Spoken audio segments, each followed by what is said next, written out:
जय गुरुदेव। देवी सरस्वती रानी लीला को बताती हैं कि जब पूर्ण अभ्यास से अहम भाव सर्वथा शांत हो जाएगा, तब इस दृश्य प्रपंच की चरम अवधिभूत स्वाभाविक चैतन्य रूपता विकसित हो जाएगी।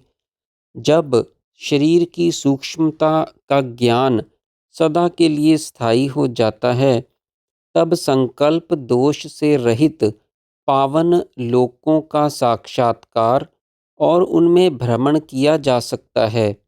अतः वासनाओं के क्षय का प्रयत्न करो। सच्चिदानंद परमात्मा का चिंतन, जिज्ञासुओं में उसका वर्णन, परस्पर में बोधन और ब्रह्म के ही परायण रहने को ही विद्वान लोग अभ्यास करते हैं।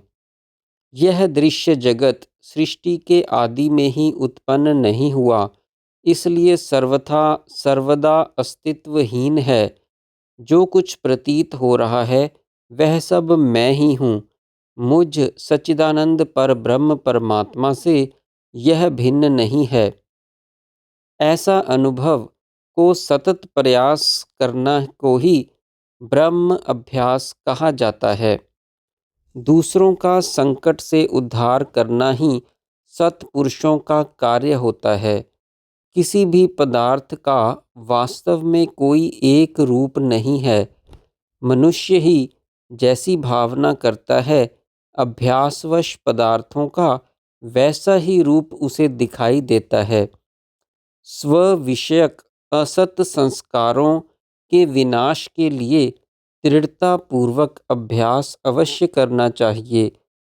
असत संस्कारों का क्षय हुए बिना सत्य संकल्पता संभव नहीं है। दृढ़ निश्चय से कुछ भी पाना और कहीं भी जाना सहज संभव है। सत्यता के दृढ़ निश्चय से युक्त वस्तु ही वज्र के समान भारी और ठोस होती है। मिथ्यात्व के निश्चय से ठोस वस्तु भी खोखली हो जाती है।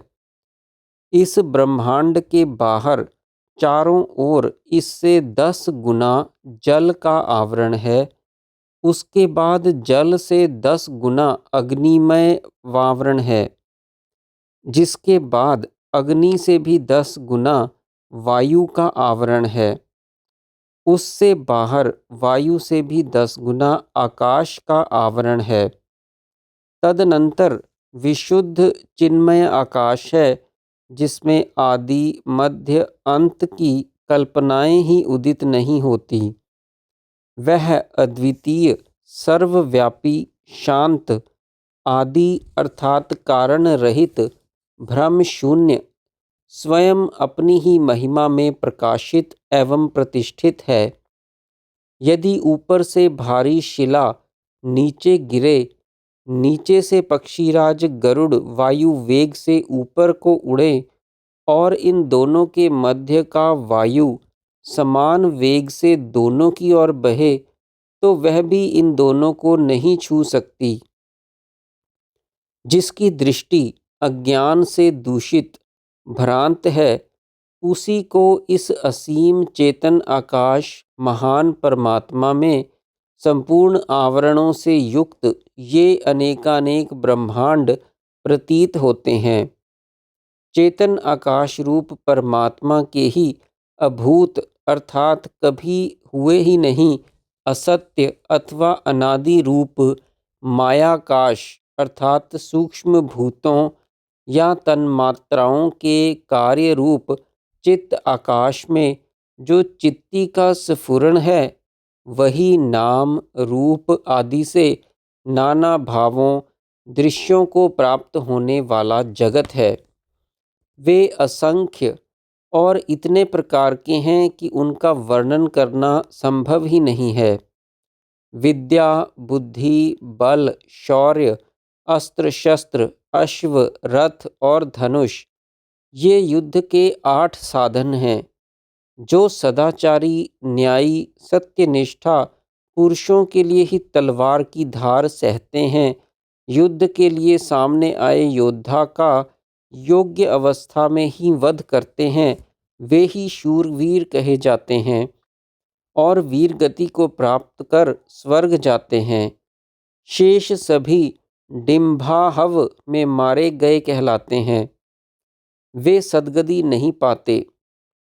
जो शास्त्रोक्त सदाचार से युक्त लोकाचार का पालन करने वाले धर्मात्मा स्वामी के लिए, भले ही वह राजा हो अथवा सामान्य पुरुष ही हो, धर्म युद्ध करता है, वह चाहे मरे या जिए, वही शूरवीर कहलाता है और स्वर्ग को जाता है।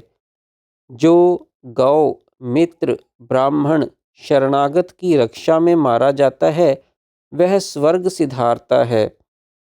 जो अधर्मी अत्याचारी के लिए तलवार उठाता है और सिर और अंग काटता है, वह डिंभाहव में मारा गया नरकगामी होता है। सृष्टि के आदि में स्वयंभू ब्रह्मा जी स्वयं ही स्वपन तुल्य अनुभव से संपन्न दिखाई देते हैं। अतः उनके संकल्प से उत्पन्न यह विश्व भी स्वपन सदृश ही है। जैसे पदार्थ परस्पर के आकर्षण से स्थिर रहते हुए गिरते नहीं हैं, वैसे ही इस स्वपन रूप विश्व में हम परस्पर की सत्यता के सतत सुदृढ़ निश्चय से ही सत्य हैं। जैसे कि मेरे निश्चय में तुम सत्य हो और तुम्हारे निश्चय में मैं सत्य हूँ, इसी तरह अन्य अन्य में भी परस्पर सत्य बुद्धियाँ हैं, जो स्वपनवत असत को भी सत्यवत दर्शाती रहती हैं और अपनी निरंतरता से उन्हें स्थिरवत भी बनाए रखती हैं। इस चेतन आकाश में ही इससे ओतप्रोत माया आकाश, चित्ताकाश स्थित है, जिनमें दृश्य अदृश्य सभी कुछ स्थित है। जैसे मिट्टी के लौंदे, शिला अथवा काठ के लट्ठे में सभी आकृतियां या रूप स्थित रहते हैं, जो शिल्पी की कल्पना अनुसार जब भी वह चाहे तभी प्रकट हो जाते हैं। चित्त या साक्षी रूप में जीवात्मा ही वह शिल्पी है। जैसे कोश में जो भी धन संपत्ति होती है, वह उसके स्वामी को मिल जाती है, उसी तरह चित्त आकाश से ओतप्रोत चित्त आकाश की सभी संपत्तियां उसके स्वामी को उसके संकल्प अनुसार मिल जाती हैं और ऐसी कोई संपत्ति है ही नहीं जो उसमें ना हो। जैसे नदी का प्रवाह एक उठे हुए आवर्त को त्याग कर तुरंत ही दूसरे को संयुक्त अथवा पृथक रूप से धारण कर लेता है, वैसे ही चित्त प्रवाह भी एक कल्पना सृष्टि को त्याग कर उसी से संबद्ध या स्वतंत्र दूसरी कल्पना सृष्टि करता रहता है और यह सृष्टि भी कभी दूसरी से संबद्ध होकर और कभी स्वतंत्र ही बढ़ती रहती है। जैसे रस्सी का ज्ञान होने पर उसमें सर्प का भ्रम मिट जाता है, वैसे ही परमात्मा का ज्ञान होने पर दृश्य प्रपंच की भ्रांति मिट जाती है, जो एक बार सम्यक रूपेण मिट जाने पर फिर कभी लौटकर नहीं आती। जिसकी बुद्धि में ज्ञान का उदय नहीं हुआ, जिसकी परमात्म तत्व में सुदृढ़ स्थिति नहीं है, अतः मोहग्रस्त है, उसके लिए यह जगत असत होते हुए भी सत्य सा प्रतीत होता है। चेतन आकाश रूप परमात्मा में सभी कुछ स्थित है और वह स्वयं ही उसका अनुभव करता है। सत्यत्व बुद्धि में असत भी सत हो जाता है और दृढ़ असत अथवा मिथ्यात्व बुद्धि से सत भी बाधित या असत हो जाता है। यह बुद्धि में स्थित चिदात्मा की शक्ति ही है, जो अपने संकल्प से सत असत का उदय अस्त करती रहती है, क्योंकि वह सर्वशक्ति परिपूर्ण है और स्वयं सत असत से परे है। सत्यता के सुदृढ़ निश्चय से युक्त वस्तु वज्र से भी ठोस और भारी होती है। सत्यता का ऐसा सुदृढ़ निश्चय अकृत्रिम संकल्प में तो स्वाभाविक ही होता है। जो माया रहित, निर्मल, विशुद्ध, चिद्घन चेतन है, वह सत्य घन अर्थात सुदृढ़ सत्य भी होता है।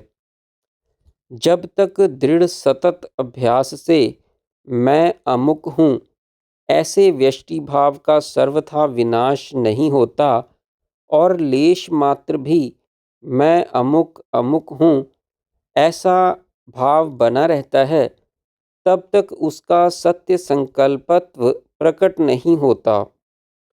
व्यष्टि संस्कार के सर्वथा विलीन हो जाने पर ही उसकी सत्य संकल्पता आविर्भूत होती है और तब वह जब जहाँ जैसा भी संकल्प करता है वह तुरंत वैसा ही हो जाता है।